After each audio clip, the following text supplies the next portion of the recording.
سب سے ہلکی چیز ہوا ہے.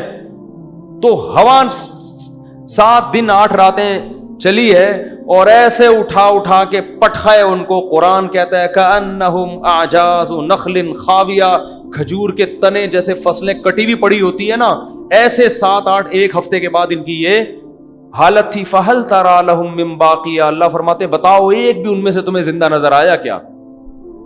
ایسا اللہ نے پٹکا ہے. تو جب اللہ, یہ جو ایتھیسٹ کہتے ہیں نا اللہ نظر نہیں آتا, بھائی اگر نظر آ گیا نا تو میں اور آپ شاید بچ جائیں, آپ نہیں بچو گے. اللہ بچائے ہمیں اپنی رحمت سے, پھر نہیں بچو گے. علماء نے ایک بڑی نکتے کی بات کی ہے. بنی اسرائیل نے بچڑے کی عبادت کی تھی. حضرت موسیٰ علیہ السلام واپس گئے, بنی اسرائیل نے توبہ استغفار کیا کہ ہم نے غلطی ہو گئی, تو اللہ نے ان کی توبہ کو ایسے ہی قبول نہیں کیا. کہا ٹھیک ہے اصولی طور پر تو سزا ہونی چاہیے, لیکن جہنم میں جانا, لیکن جنہوں نے عبادت کی وہ قتل کیے جائیں گے ان کے ذریعے, جنہوں نے عبادت نہیں کی, جو نہیں کی وہ کرنے والوں کو قتل کریں گے تو تمہارا گناہ معاف. جبکہ اس امت کے لیے کیا اصول ہے؟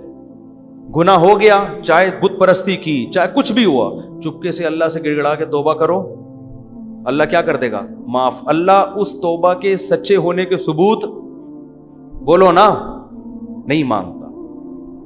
بنی اسرائیل سے مانگا جا رہا ہے ثبوت کہ تم سچے دل سے کر رہے ہو, اگر کر رہے ہو تو اپنے آپ کو قتل کرواؤ پھر مانیں گے.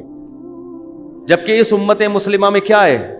بس اللہ کے سامنے گڑ گڑا لو, اللہ اس کے ثبوت نہیں مانگتا کہ تم اس توبہ میں کیا ہو سچے. اگر تمہاری نیت, دل کے حال تو اللہ جانتا ہے, دل میں نیت ہے کہ آئندہ نہیں کروں گا بس کافی ہے.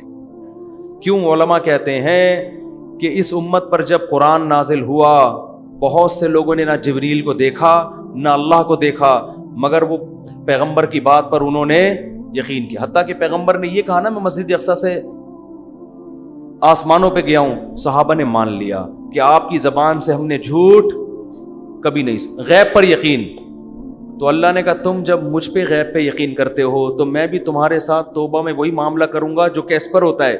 غیب پر. تم سے ثبوت بولو بھائی نہیں. بنی اسرائیل کمبختوں نے کیا کیا تھا؟ جب موسیٰ علیہ السلام کو تورات ملی ہے, بنی اسرائیل نے کہا ایسا یقین نہیں کریں گے جب تک اللہ کو اپنی آنکھوں سے دیکھ نہیں لیتے. اللہ نے کہا جب تک مجھے دیکھا نہیں تھا نا, یقین نہیں کر رہے تھے, تو میں بھی تمہاری توبہ کے سچے ہونے کے ثبوت جب تک دیکھ نہیں لوں گا اس وقت تک تمہاری توبہ قبول نہیں کروں گا. جیسے تم ہو ویسے ہی ہمارا بھی تمہارے ساتھ معاملہ ہے. تو جس کو اللہ جتنی بڑی نشانیاں دکھاتے ہیں اس کا معاملہ اتنا ہی کیا ہو جاتا ہے؟ مشکل. تبھی تو قرآن میں آتا ہے کہ جب سورج مغرب سے نکلے گا, حدیث میں آتا ہے, قرآن میں بھی اس کا تذکرہ اللہ نے کیا, اشارہ دیا, حدیث میں تفصیل ہے کہ ایک وقت ایسا آئے گا کہ اللہ سورج کو کہاں سے نکالیں گے؟ مغرب سے.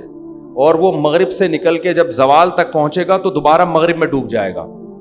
اب یہ بات اسلام کے علاوہ کوئی بھی نہیں کرتا. تو جب دنیا میں یہ نشانی ظاہر ہوگی تو اسلام کی حقانیت کا ایک بہت بڑا ثبوت دنیا کے پاس آ جائے گا, کیونکہ سائنس کی دنیا میں اس بات کا امکان 1% بھی نہیں ہے. کیونکہ سورج کا مغرب سے نکلنے کا مطلب کیا ہوا کہ زمین الٹی گھومے گی, اور سائنسدان کہتے ہیں الٹی گھومنا تو دور کی بات, زمین کی سپیڈ میں تھوڑا سا فرق آ جائے نا تو ہم سارے جیسے ایک لٹو پہ گھوم رہا ہو اور وہ گاڑی میں سپیڈ سے جا رہے ہوں اور بریک لگ جائے تو سارے کھڑکیوں سے باہر ہوں گے کہ نہیں ہوں گے؟ ہے بھائی, کار کی اتنی سپیڈ نہیں ہے جتنی کس کی ہے؟ زمین کی. زمین اتنی سپیڈ سے گھوم رہی ہے, یہ رک گئی تو ایسا نہیں ہوگا کہ ہم آرام سے یہاں بیٹھے رہیں. آپ سب اپنے سسرال پہنچ چکے ہوں گے اس میں یعنی ایسی جگہ جا چکے ہوں گے جہاں آپ کبھی بھی جانا نہیں جانتے. سالوں سے گلے مل رہے ہوں گے, آپ سسر کے پاس آ کے بیٹھے ہوئے ہوں گے آپ. یعنی ایسی ایسی جگہ آپ کو زمین پہنچا دے گی جہاں آپ کبھی بھی جانا نہیں چاہتے, اور الٹا گھومنا شروع ہو جائے پھر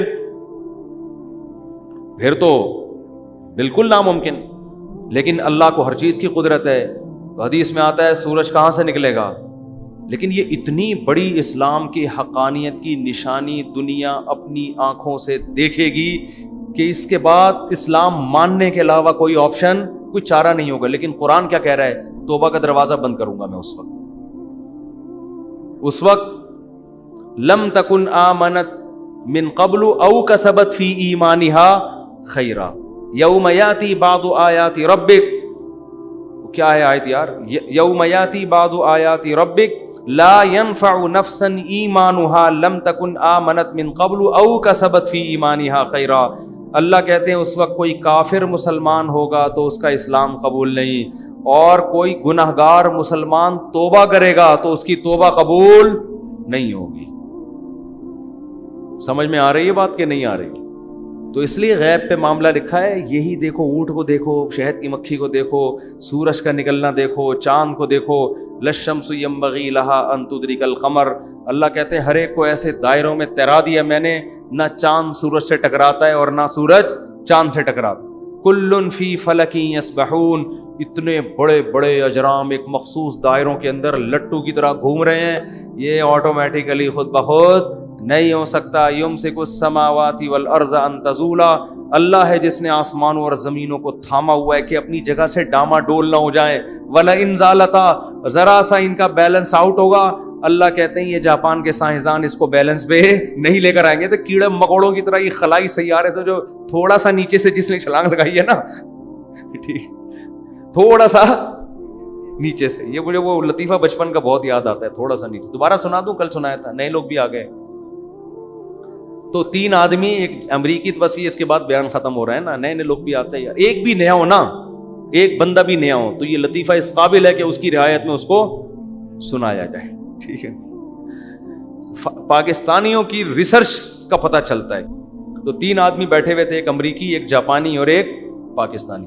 امریکی نے چھوڑی تو نہیں، وہ تو کسی حد تک صحیح ہے کہ ہمارے جو ہوائی جہاز ہیں بالکل آسمان سے چپک کے چلتے ہیں، انہوں نے کہا بالکل آسمان سے، اس نے کہا نہیں تھوڑا سا نیچے۔ جاپانی نے کہا ہماری جو آبدوزیں ہیں سمندر کی زمین سے چپک کے چلتی ہیں، انہوں نے کہا بالکل چپک کے، کہا نہیں تھوڑا سا اوپر۔ پاکستانی کیا کرتا، اس نے کہا ہم لوگ ناک سے کھانا کھاتے ہیں، کہا بالکل ناک سے، کہہ رہا تھوڑا سا نیچے، ٹھیک ہے، تھوڑا سا نیچے۔ تو اگر اللہ اس نظام کو تھوڑا سا اوپر یا تھوڑا سا نیچے کر دے، زمین کے بیلنس کو 23 ڈگری جھکی ہوئی ہے، تھوڑا سا اللہ یوں کر دے، یا جس مدار پہ کوئی سپیڈ کم ہو جائے تھوڑی، یا سپیڈ زیادہ ہو جائے، تو اللہ فرماتے ہیں ان امسکہما من احد من بعدی، خدا کے علاوہ کوئی بھی ان کو اپنے مدار پہ نہیں لا سکتا۔ زمین سے باہر نکل کے دھکا کون دے گا اس کو؟ باہر ٹکیں گے کہاں؟ کون باہر جا کے؟ تو ہماری جتنی ترقی ہے نا، کچھ بھی ہو، یہ آٹے میں ذرہ ہے اس کائنات کے مقابلے میں، یہ کخ بھی نہیں ہے۔ ایک سونامی کا طوفان یہ سب کچھ ملیا میٹ کرنے، یہ سمندر 3 گنا زیادہ ہے، یہ تھوڑا سا اوپر آ گیا تو ویسے ہی سب تیر رہے ہوں گے یہاں پہ، کچھ بھی نہیں ہے۔ یہ گلیشیئر پگھل جائیں تو سب لیٹے ہوئے ہوں گے یہاں پہ، تو اتنا فنٹر بننے کی ضرورت نہیں ہے۔ ٹھیک ہے ترقی کی ہے، بہت اچھی بات ہے، خدا کی آنکھوں میں آنکھیں ڈال کے تھوڑی بات کرو یار تم، اللہ اور اس کائنات کے مقابلے میں کیا اوقات ہے؟ سورج جتنا ایندھن ایک دن میں خارج کر دیتا ہے نا، ہم ہزاروں لاکھوں سال میں بھی ہمارے جہازوں میں اور ہمارے راکٹوں میں اتنا ایندھن خرچ، وہ سیکنڈوں میں اڑا دیتا ہے، اتنا ایندھن خرچ کر دیتا ہے وہ، اتنے اللہ کے خزانے ہیں، اور جل رہا ہے کیسا تکے کی طرح، ہمیں پکا رہا ہے سورج جو ہے، جلا ہوا ہے، اور صبح صبح اٹھتا ہے اور ایسے تپاتا ہوا سب کو نکل جاتا ہے، کوئی کمی اس میں نہیں ہو رہی۔ اور اللہ میاں نے بھی زمین کو نا، جیسے تکا نہیں ہم ادھر سے اب تھوڑا سا یوں تکے کو ایسے پکاتے ہیں نا، تو اللہ بھی زمین کو ایسے ہی، ابھی یہاں رات ہو رہی ہے، امریکہ میں کیا ہو رہا ہے؟ دن، تو یہ بالکل ایسے تکے کی بوٹی کی طرح زمین کو اللہ یوں کرتے، کیا کرتے ہیں؟ گھماتے، چلو بھائی اب ادھر والے تھوڑا سا انجوائے کریں سورج کو، وہاں والے سو جائیں، اب تھوڑا سا ادھر والے انجوائے کریں۔